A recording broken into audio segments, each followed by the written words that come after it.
नमस्कार दोस्तों, स्वागत है आपका हमारे चैनल द पूजा शो में। तो दोस्तों, आज के वसुधा के एपिसोड में आने वाला है एक भयंकर भूचाल, क्योंकि चौहान हाउस के साए में आज मौत मंडरा रही है। प्रभात पहुंच चुका है अपने परिवार के बेहद करीब, लेकिन करिश्मा और उसके खूंखार गार्ड्स की पैनी नजरें उसे हर कोने से ढूंढ रही है। खुद को बचाते हुए प्रभात किसी तरह एक कार के अंधेरे में छुप जाता है। वहीं दूसरी तरफ सीसीटीवी फुटेज खंगालती करिश्मा की आंखों में खून उतरा हुआ है। उसे यकीन है कि प्रभात कहीं नहीं गया, वो उसी वेयर हाउस में है। वो गौरव और अपने गुंडों को एक खौफनाक हुक्म देती है, ढूंढ निकालो प्रभात को और जान से मार दो। एक तरफ जान बचाने की जदोहद तो दूसरी तरफ एक माँ की खोई हुई सुध-बुध वापस लाने की तड़प। वसुधा और देव चंद्रिका को उस गहरे सदमे से बाहर निकालने की हर मुमकिन कोशिश कर रहे हैं। वसुधा उन्हें प्रभात का वो पुराना स्कूटर भी दिखाती है, वही स्कूटर जिससे उनकी अनगिनत यादें जुड़ी हुई है। हनुमंत की आंखों से आंसू झलक पड़ते हैं। वो रोते हुए याद दिलाता है कि कैसे नन्हे देव ने अपनी पहली सवारी इसी स्कूटर पर की थी। हमें इस तरह बीच मझधार में मत छोड़िए। वसुधा फूट फूट कर रोने लगती है, चंद्रिका के गले लग जाती है, लेकिन चंद्रिका वो बस एक पत्थर की मूरत बनी हुई है। खामोशी से सब देख रही है, तभी वहां किसी जहरीले तूफान की तरह लौटती है करिश्मा। चंद्रिका को होश में लाने की ये कोशिश देखकर उसका गुस्सा 7वें आसमान पर पहुंच जाता है। चंद्रिका को और गहरा घाव देने के लिए करिश्मा हैवानियत की सारी हदें पार कर देती है। वो मिट्टी के तेल का डिब्बा उठाती है और सीधे उस स्कूटर की तरफ बढ़ती है। देव उसे रोकने के लिए आगे बढ़ता है, लेकिन करिश्मा उसे बुरी तरह झिझक देती है और फिर वो स्कूटर को आगे आग के हवाले कर देती है।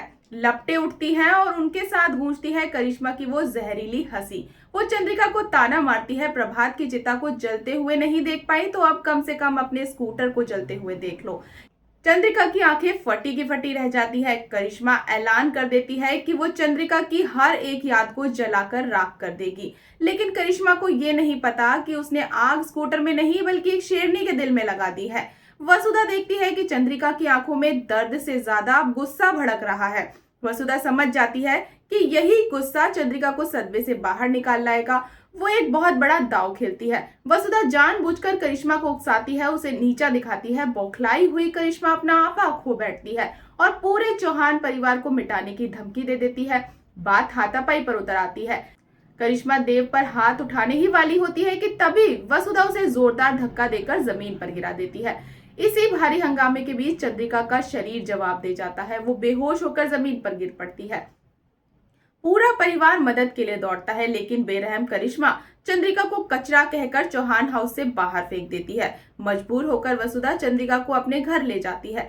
वसुधा की ममता भरी सेवा और देव की पुकार रंग लाती है। धीरे धीरे चंद्रिका की आंखें खुलती है और उसे होश आ जाता है, लेकिन दूसरी तरफ चौहान हाउस में एक अलग ही तूफान मचा हुआ है। नए गार्ड्स की नजरों से बचता बचाता प्रभात घर के अंदर दाखिल हो जाता है। वो पागलों की तरह अपने परिवार को ढूंढता है, लेकिन घर तो सूना पड़ा है।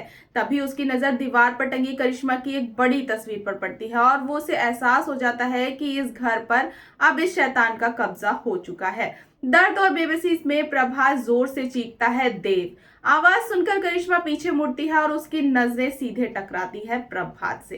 तो दोस्तों, अब क्या होगा? क्या करिश्मा ले लेगी प्रभात की जान या प्रभात करेगा अपनी बर्बादी का एक एक हिस्सा?